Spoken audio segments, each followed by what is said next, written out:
This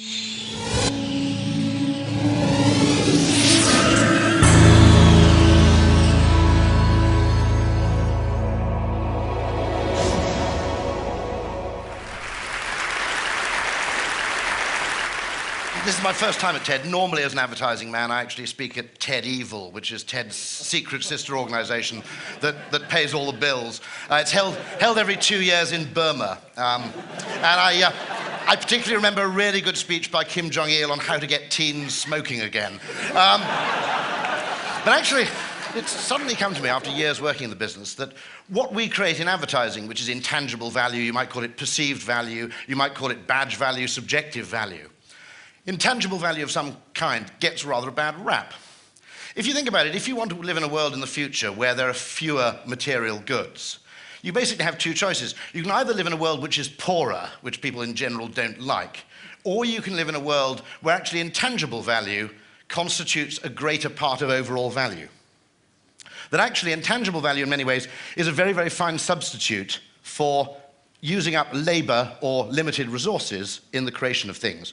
Here's one example. This is a train which goes from London to Paris.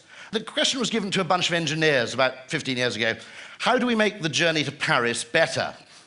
And they came up with a very good engineering solution, which was to spend £6 billion building completely new tracks from London to the coast and knocking about 40 minutes off a 3.5-hour journey time. Now, call me Mr. Picky, I'm just an ad man. But it strikes me as a slightly unimaginative way of improving a train journey merely to make it shorter. Now, what is the hedonic opportunity cost of spending £6 billion on a load of railway tracks? Here's my naive advertising man's suggestion. What you should in fact do is employ all of the world's top male and female supermodels, pay them to walk the length of the train handing out free Chateau Petrus for the entire duration of the journey. Now, you'll still have about £3 billion left in change, and people will ask for the trains to be slowed down. Now, here's another naive advertising man's question again. And this shows that engineers, medical people, scientific people have an obsession with solving the problems of reality. When actually most problems, once you reach a basic level of wealth in society, most problems are actually problems of perception. So I'll ask you another question. What on earth's wrong with placebos? They seem fantastic to me. They cost very little to develop. They work extraordinarily well. They have no side effects, or if they do, they're imaginary, so you can safely ignore them. So I was discussing this, and I actually went to the Marginal Revolution blog by Tyler Cowen. I don't know if anybody knows it. Someone was actually suggesting you could take this concept further and actually introduce placebo education. The point is that education doesn't actually work by teaching you things. It actually works by giving you the impression that you've had a very good education, which gives you an insane sense of unwarranted self-confidence, which then makes you very, very successful in later life. So, welcome to Oxford, ladies and gentlemen. Now, but actually the point of placebo education is interesting. How many problems of life can be solved actually by tinkering with perception, rather than that tedious, hard-working and messy business of actually trying to change reality? A great example from history. I've heard this attributed to several other kings, but doing a bit of historical research, it seems to be Frederick the Great. Frederick the Great of Prussia was very, very keen for the Germans to adopt the potato and to eat it, because he realized that if you had two sources of carbohydrate, wheat and potatoes, you get less price volatility in bread, and you get a far lower risk of famine, because you actually had two crops to fall back on, not one. The only problem is, potatoes, if you think about it, look pretty disgusting, and also 18th century Prussians ate very, very few vegetables. Rather like contemporary Scottish people. And so actually, he tried making it compulsory. The Prussian peasantry said, we can't even get the dogs to eat these damn things. They're absolutely disgusting, they're good for nothing. There are even records of people being executed for refusing to grow potatoes. So he tried plan B. He tried the marketing solution, which is he declared the potato as a royal vegetable and none but the royal family could consume it. And he planted it in a royal potato patch with guards who had instructions to guard over it night and day, but with secret instructions not to guard it very well. Now, 18th century peasants know there's one pretty safe rule in life, which is if something's worth guarding, it's worth stealing. Before long, there was a massive underground potato growing operation in Germany. What he'd effectively done is he'd rebranded the potato. It was an absolute masterpiece. I told this story, and a gentleman from Turkey came up to me and said, very, very good marketer, Frederick the Great, but not a patch on Ataturk. He said, Ataturk, rather like Nicolas Sarkozy, was very keen to discourage the wearing of the veil in Turkey to modernize it. Now, boring people would have simply banned the veil, but that would have ended up with a lot of awful kickback and a hell of a lot of resistance. Ataturk was a lateral thinker. He made it compulsory for prostitutes to wear the veil. Now,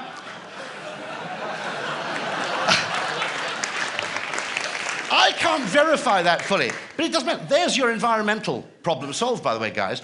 All convicted child molesters have to drive a Porsche Cayenne. What Ataturk realized, actually, is two very fundamental things, which is that actually, first one, all value is actually relative. All value is perceived value. For those who don't speak Spanish, Juda Naranja is actually the Spanish. This is actually, it's not the dollar, it's actually the peso in Buenos Aires. A very clever Buenos Aires street vendors decided to practice price discrimination to the detriment of any passing gringo tourists. As an advertising man, I have to admire that. But the first thing is all value is subjective.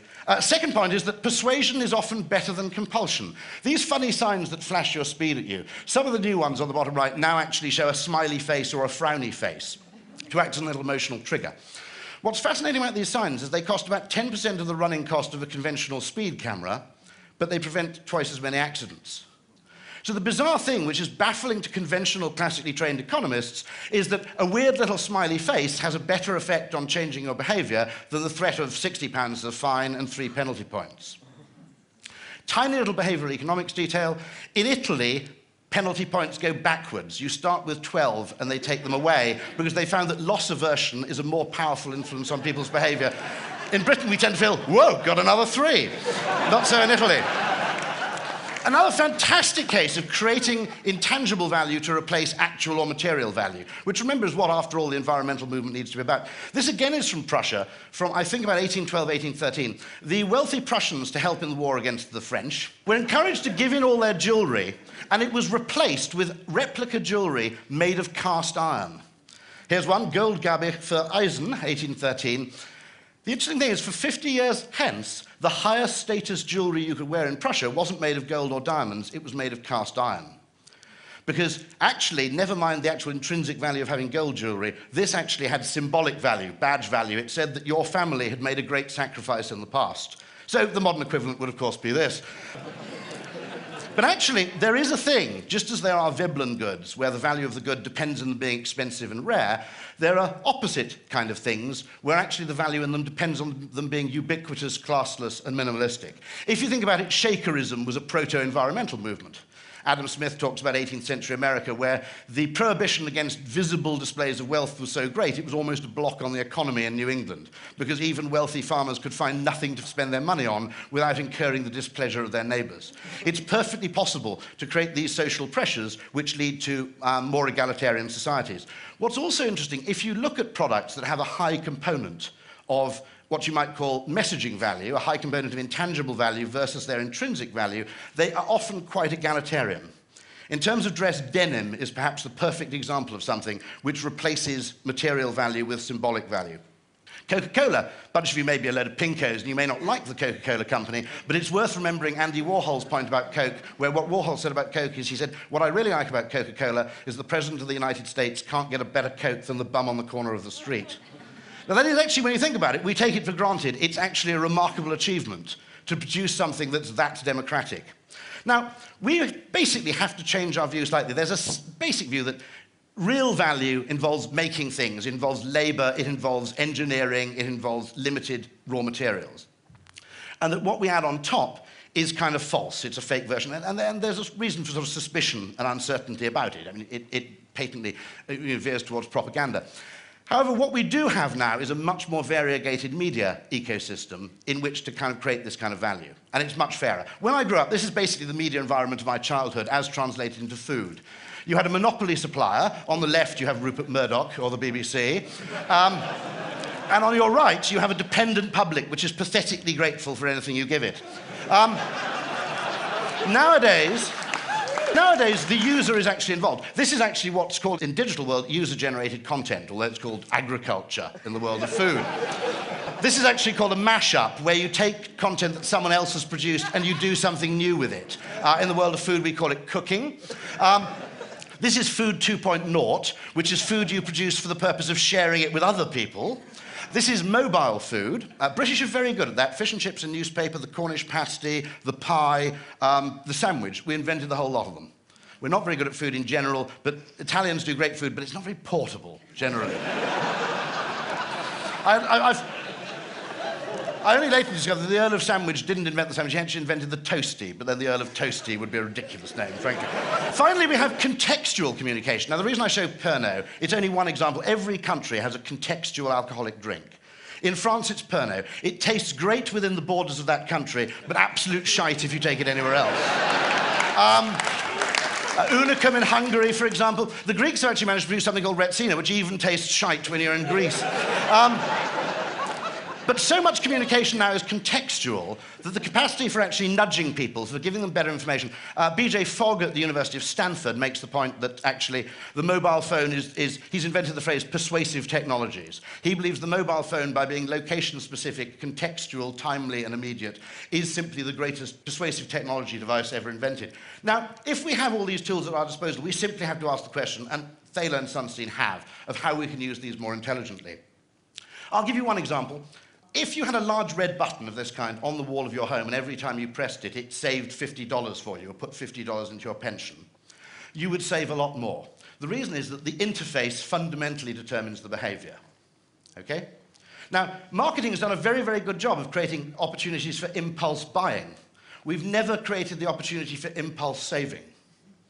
If you did this, more people would save more. It's simply a question of changing the interface by which people make decisions, and the very nature of the decisions changes. Obviously, I don't want people to do this, because as an advertising man, I tend to regard saving as just consumerism needlessly postponed. But if anybody did want to do that, that's the kind of thing we need to be thinking about, actually. Fundamental opportunities to change human behavior. Now, I've got an example here from Canada. There was a young intern at Ogilvy, Canada, called Hunter Somerville, who was working in improv in Toronto and got a part-time job in advertising, and was given the job of advertising Shreddies. Now, this is the most perfect case of creating intangible, added value without changing the product in the slightest. Shreddies is a strange, square, whole-grain cereal, only available in New Zealand, Canada, and Britain.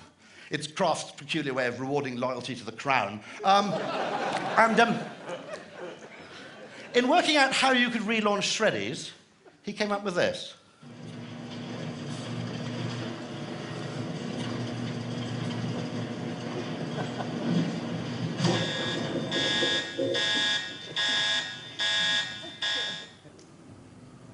Shreddies is supposed to be square. Have any of these diamond shapes gonna... New Diamond Shreddies cereal. Same 100% whole grain wheat in a delicious diamond shape. No! I'm not sure this is the most perfect example of intangible value creation. All it requires is photons, neurons, and a great idea to create this thing. And I have to say, it's a work of genius, but naturally, you can't do this kind of thing without a little bit of market research. So Shreddies is actually introducing a new product, which is something very exciting for them. So they're introducing new diamond Shreddies. Isn't interesting? So I just want you to look at that box there. So I just want to get your first impressions when you see that, and you see the diamond Shreddy box there. Are they square? I'm a little bit confused. They look like squares. It's all in the appearance, but it's kind of like thinking about a 6 or a 9, like a 6. Flip it over, it looks like a 9, but a 6 is very different from a 9. And M and a W, exactly. Actually, when you don't see, like when I sat there, you just look like you turn around to M, but when you see like that, it's more interesting. Like it. Just try both of them. Take a square one there first.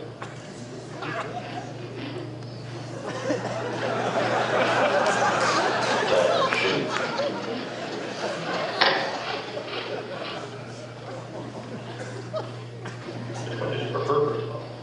First one. The first one. Now, naturally, actually, debate raged. There were conservative elements in Canada, unsurprisingly, who actually resented this intrusion. So eventually the manufacturers actually arrived at a compromise, which was the combo pack.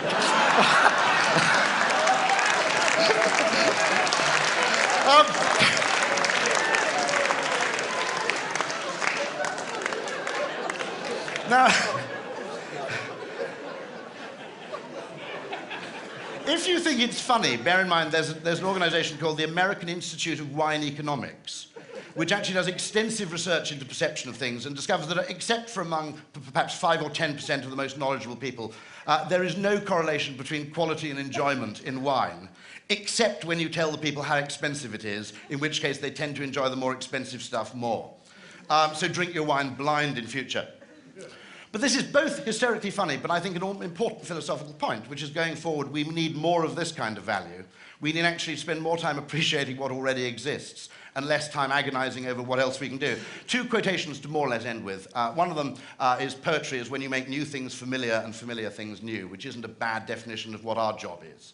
To help people appreciate what is unfamiliar, but also to gain a greater appreciation and place a far higher value on those things which are already existing. There's some evidence, by the way, that things like social networking help do that, because they help people share news. They give badge value to everyday little trivial activities, so they actually reduce the need for actually expending great money on display and increase the kind of third-party enjoyment you can get from the smallest, simplest things in life, which is attractive. The second one is the second G.K. Chesterton quote of the session, which is, "We're perishing for want of wonder, not for want of wonders," which I think for anybody involved in technology is perfectly true. And a final thing, when you place a value on things like health, love, sex, and other things, and learn to place a material value on what you've previously discounted for being merely untangible, a thing not seen, you realize you're much, much wealthier than you ever imagined. So thank you very much indeed.